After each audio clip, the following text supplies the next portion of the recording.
returned to Busch Gardens Williamsburg for opening weekend of their most popular event of the year, Howl-O-Scream. We are going to take you on a tour showing you inside most of the haunted houses, plus highlights of the Terror-tories, shows, and merchandise. We will also discuss the Halloween experiences that won't be starting until later on in September. Howl-O-Scream is held every weekend as well as select weeknights now through Halloween. While the park opens earlier in the day, the scares don't begin until 6 p.m. As you enter the park, you see a game show set constructed at the entrance. The game show host is this year's Master of Scaremonies. There didn't appear to be any actual show using the game show set. While we were in the area, we did see the host interacting with people and posing for pictures. This is also where we ran into some other YouTubers from another channel that we watch. It was Dawn and Tyler from Just Out and About. We got to chat with them for a few minutes. They do a ton of theme park content, so check out their channel if that interests you. Quick warning, there are some scenes featuring theater gore and stage blood ahead. It is obviously fake looking, but if you or someone you're watching with is squeamish, you have been warned. Before we get to the haunts, let's look at the shows. The shows take place throughout the day, even before Howl-O-Scream starts at 6 p.m. This first one was Zombeats. This group of zombie percussionists performed several times a day in the shadow of one of the park's most intense coasters, Griffin.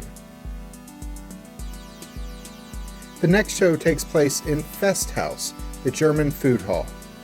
You can stop in to experience some average theme park food and enjoy this singing and dancing competition show, where monsters, who are supposed to look a little bit like the pop stars whose songs they were performing, compete in a talent contest judged by the audience.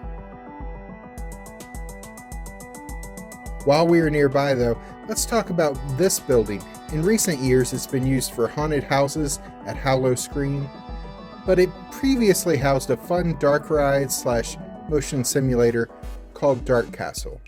Well, Busch Gardens just formally announced that this building will be the home of the world's first indoor straddle coaster, which has quietly been under construction for some time now. The new ride, called Dark Coaster, opens in 2023, and I can't wait. In the Italy section of the park, you can see a performance from a musical ensemble called the Skeletones. These skeletons sing some Halloween-related classics like Monster Mash and I Put a Spell on You.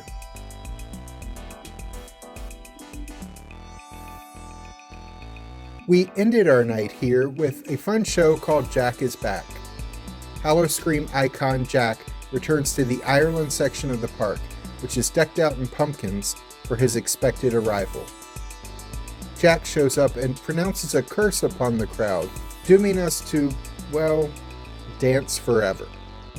And then an epic disco dance party begins, including scarecrows dancing on stilts.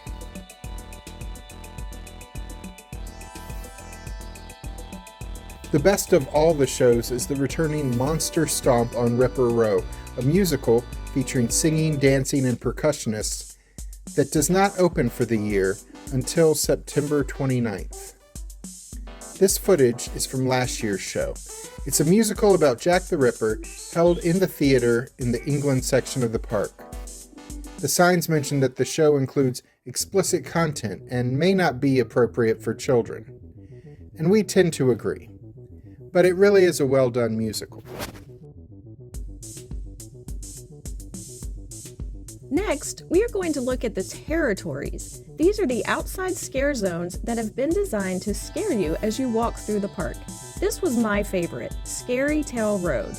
We filmed much of this during the day as it is easier to see details, but this is obviously spookier at night. In this area, fairy tales came to life, including such well-known figures as Little Red Riding Hood, Rumpelstiltskin, the Big Bad Wolf, Little Miss Muffet, and more. The France section is decorated with guillotines and severed heads. Over 10,000 were sent to the guillotine in the French Revolution, and we still won't let them live it down over 200 years later. The New France section, aka Canada, is decorated as the meat market. This is the most gruesome area, with severed body parts all over the place. They are obviously fake if you see them before the sun goes down, but once it is dark and the fog machines are rolling, well, it still looks pretty fake actually, but maybe you can suspend disbelief. The cast members really had fun with it though. Like the show in England, the Terror-tories in England is also themed to Jack the Ripper. One of the ladies of the night propositioned my husband as we walked through, so she had it coming. The police did arrest several suspects in the Jack the Ripper murders, but they never seemed to catch Jack the Ripper himself, even though we did. I think we found him. In addition to these zones, there's a roving horde of clowns with various weapons, including chainsaws, that can be found anywhere in the park. There's nowhere you can go in the park where you won't be subject to the event's scares, though they do sell no-boo necklaces if you don't want characters to interact with you as you walk through the park. We'll show you those in a bit.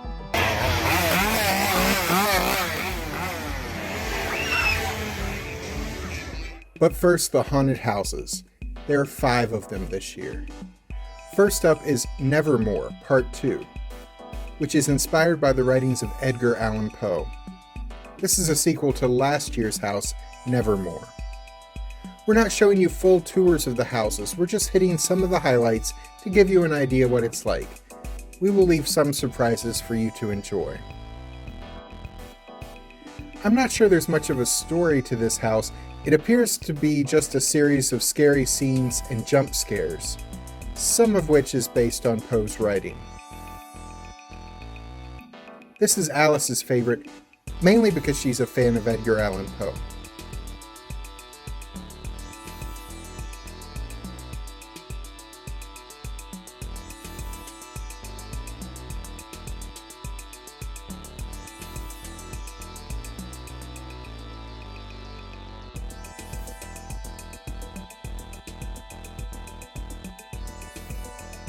Another new house this year is Deathwater Bayou.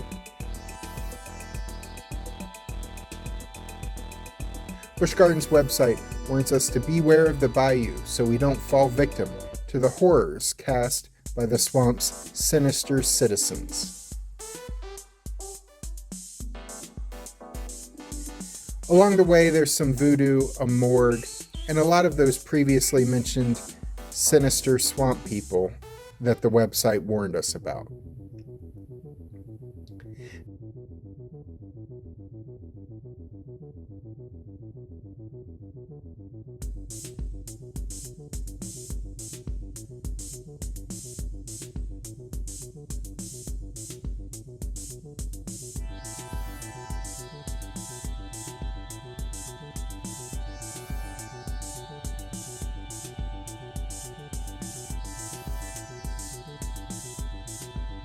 Next up is Witch of the Woods. This is an outdoor maze returning from last year, but last year we ran out of time and didn't get to it, so this was our first time seeing Witch of the Woods.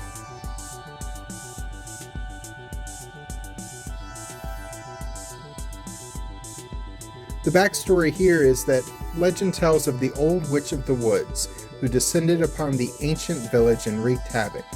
Nobody alive has seen her, but if you're brave enough to travel the woods at night, it's said you can hear her chanting and crying out to the skies. As we walked through this maze, we encountered sorcerers and victims alike as we wound our way through the woods, on the lookout for the old witch that this attraction is named after.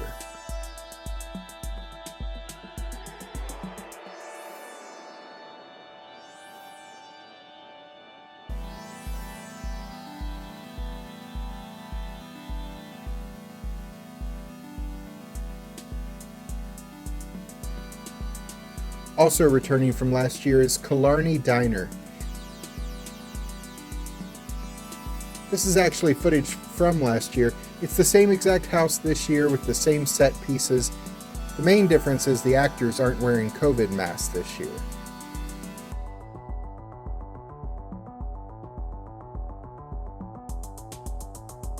There did appear to be more actors in the diner this year than when we went through last year. all playing the part of friendly diner employees, encouraging us to stay for dinner.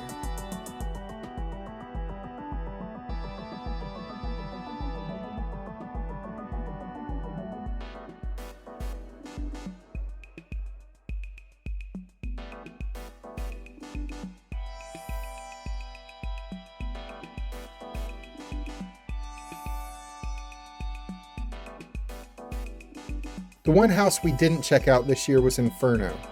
We had time for it, but then we read the description which says, "Descend deep into the pits of Lucifer's lair to find your way out, but beware, the underworld's demonic horde is yearning for you." Upon reading that, we realized this experience would not entertain us in any way.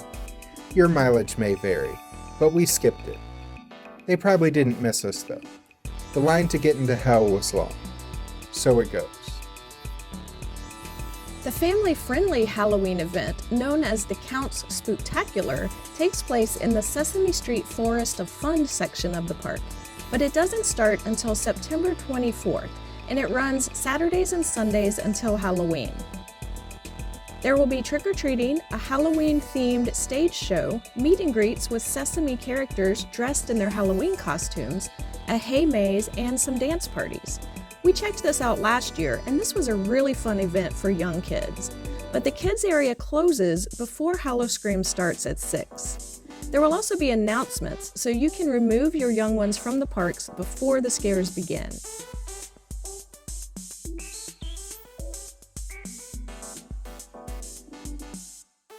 If your kids do stay, you may want to buy them a No Boo necklace. This light-up scaredy cat necklace will let scare actors know that whoever is wearing it doesn't want to be frightened. However, scare actors may not see the necklace until a bit of initial scaring has begun. And the necklaces do not work in haunted houses.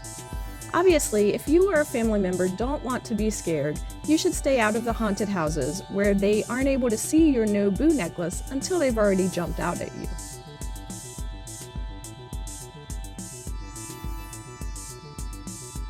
They're also selling a lot of cool Halloween-themed t-shirts, accessories, mugs, and decor.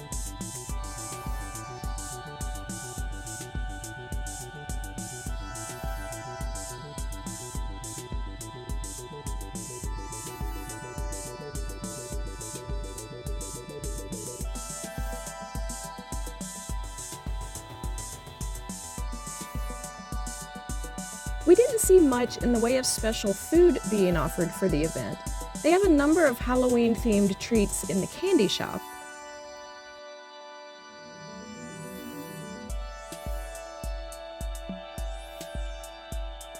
We also saw some Halloween-themed bars set up in various spots, including some that sell the popular Jell-O shots in syringes and cocktails of rum and fruit punch in blood bags. They're also advertising a couple of dance party areas with DJs. We saw the DJ booths, but no DJs were there when we walked through the area. Maybe they're coming later in the season. And the park's 8 roller coasters are running, often with pretty short lines, since many people are in line for the haunted houses. Tickets to Busch Gardens for all of the above Halloween shenanigans start at $49.99. But ticket prices and hours of operation vary day by day, so check the park website for details. Click the links at the end of this video to see our recent date night at Busch Gardens, where we checked out their new speakeasy experience and got sort of close up with some wolves. They're not as close up as Jack would have liked. Or click the other link to check out our tour of the Edgar Allan Poe Museum located in Richmond, Virginia. I'm Alice. And I'm Jack. Be sure to click the subscribe button and ring the notification bell so we can see you the next time we're traveling through. Probably got holes, maybe you're a doctor, I'm sure the real deal, but to me and my colleagues, you're just a tasty meal! Oh, I like brains and all, I prefer ribs. Beat 'em up, listen.